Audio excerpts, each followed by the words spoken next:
नमस्कार। जैसा कि पूर्व में वर्णित किया जा चुका है, पिता श्री कृष्णधन घोष ने भारतीयता की छाप भी बच्चों पर न पड़े, इस दृष्टि से तीनों भाइयों को इंग्लैंड में ही पढ़ाया, वह भी एक पादरी के संरक्षण में। किंतु आर्थिक कठिनाइयों के कारण वे लगातार आर्थिक व्यवस्था नहीं कर सके और विवशतः इन विद्यार्थियों को अपनी व्यवस्था स्वयं करना पड़ी। श्री अरविंद 1884 से 1889 तक लंदन के सेंट पॉल स्कूल में पढ़े और उसके बाद किंग्स कॉलेज कैम्ब्रिज में प्रविष्ट हुए। इस दौरान जिस क्लब के कमरे में ये लोग रहते थे, बड़े भाई विनय मोहन उसके सेक्रेटरी जेम्स एस कॉटन के निजी सहायक बन गए। वेतन था महज 5 शिलिंग प्रति सप्ताह। कितनी विषम आर्थिक कठिनाइयां झेली होंगी इन लोगों ने, यह सहज अनुमान लगाया जा सकता है। न ढंग के कपड़े थे पहनने को, रात्रि को भोजन अक्सर नसीब नहीं होता था। इसके बावजूद प्रतिभा ऐसी कि सेंट पॉल स्कूल में पढ़ाई के दौरान ही श्री अरविंद को 80 पाउंड की छात्रवृत्ति मंजूर हो गई और एक बड़ा सहारा तीनों भाइयों को मिल गया। नियमित पढ़ाई के साथ साथ इटालियन, जर्मन, फ्रेंच, स्पेनिश आदि यूरोपीय भाषाओं का ज्ञान भी श्री अरविंद ने प्राप्त कर लिया। इतना ही नहीं तो कविता और निबंध लेखन में भी अनेक साहित्यिक पुरस्कार इन्होंने प्राप्त किए। फिर अवसर आया पिता की इच्छा के अनुरूप ICS की परीक्षा देने का। बड़े भाई ने भी दी और अरविंद ने भी दी, किंतु सफलता मिली केवल अरविंद को। किंतु तब तक तो अरविंद पर दूसरा ही नशा छा चुका था। उन्हें भारत की पराधीनता चुभने लगी थी।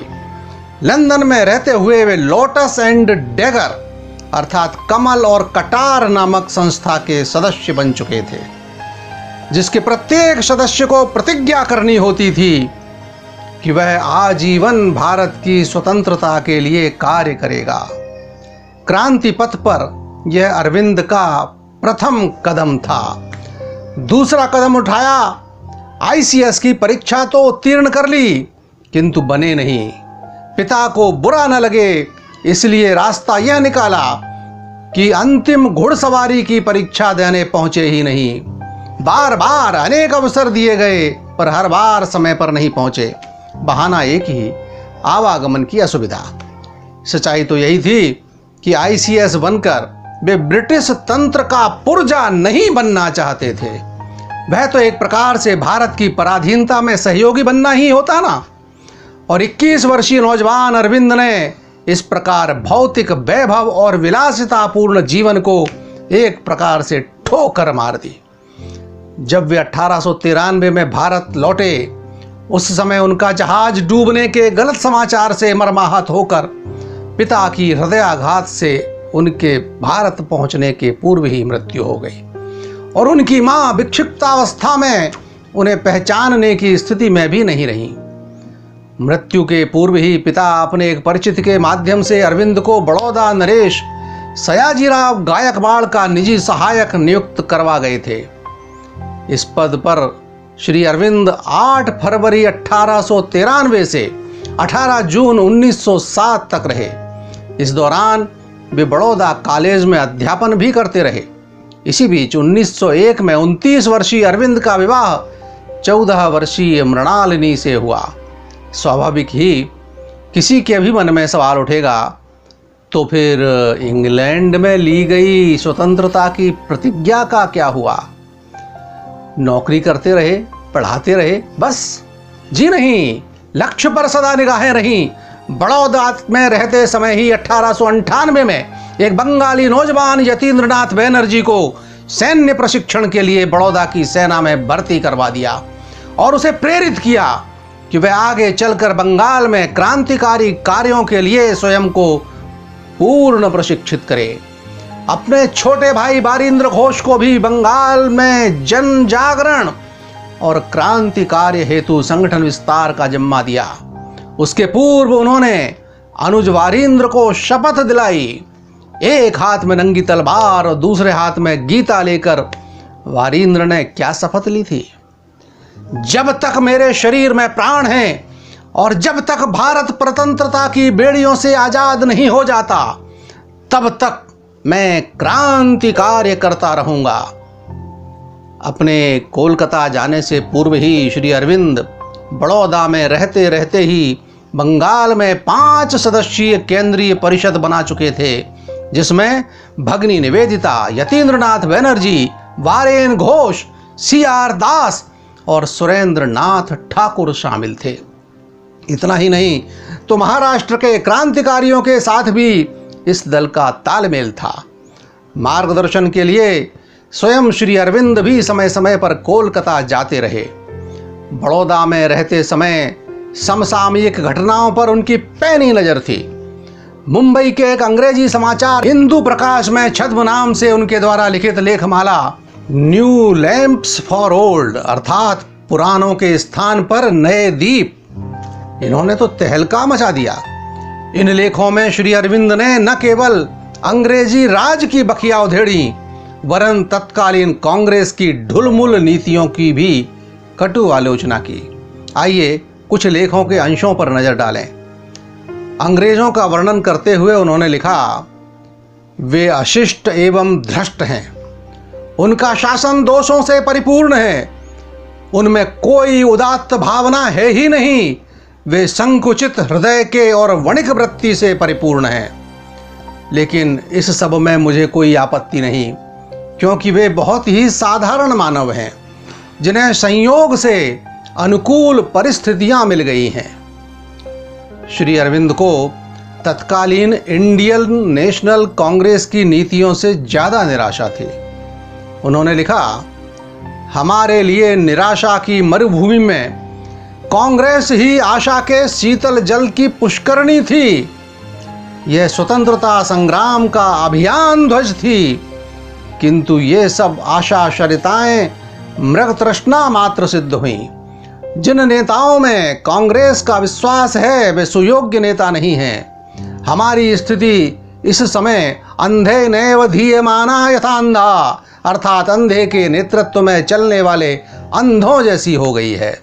यह एक मध्यमार्गी संगठन है जो न निस्वार्थ है न निश्चल।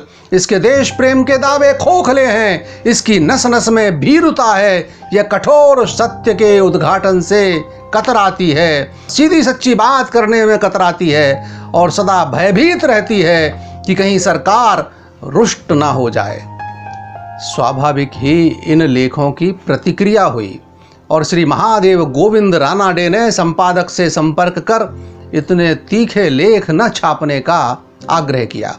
स्पष्ट ही श्री अरविंद लोकमान्य बाल गंगाधर तिलक से प्रभावित थे। उन दिनों तिलक जी के भी यही स्वर थे। 1905 में श्री अरविंद लिखित भवानी मंदिर पुस्तक गांव-गांव में बांटी गई, जिसने बंग विभाजन के उस दौर में अभूतपूर्व चेतना जागृति का कार्य किया। आइए उस पुस्तक के भी कुछ अंशों पर नजर डालते हैं। भारतीय स्वभाव में प्रेम, उत्साह और भक्ति की कोई कमी नहीं है, लेकिन शक्ति के ईंधन का अभाव है। शक्ति शारीरिक, मानसिक, नैतिक और सर्वोपरि आध्यात्मिक शक्ति।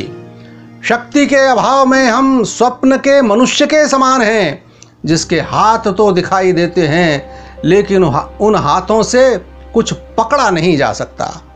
आज के भारत की स्थिति उस वृद्ध के समान है, जिसके पास ज्ञान का असीमित भंडार है, अनुभव है, इच्छाएं भी हैं, किंतु आयुजन्य निस्तेजता, भीरुता और दुर्बलता ने उसे निरीह बना दिया है।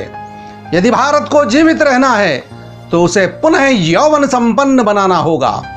शक्ति की वेगपूर्ण महातरंगित धाराओं को उसमें उंडेलना होगा। उसकी आत्मा को प्राचीन काल के समान शक्ति का महासागर बनाना होगा। यह सोच मूर्खतापूर्ण है कि भारत कभी ठीक नहीं हो सकता। कोई भी मनुष्य या राष्ट्र तब तक नष्ट नहीं होता जब तक वह स्वयं जानबूझकर नष्ट होना न चाहे। जैसे करोड़ों देवताओं के सम्मिलित शक्तिपुंज से भवानी महिषासुर मर्दनी का अवतार हुआ था, वैसे ही भवानी मां भारती देशवासियों की शक्ति का पूंजीभूत स्वरूप है। भारत राष्ट्र उसका मंदिर है। भारत नष्ट नहीं हो सकता, हमारी जाति विलुप्त नहीं हो सकती। यह सनातन धर्म ही सभी धर्मों, विज्ञान, दर्शनों का समन्वय बनेगा।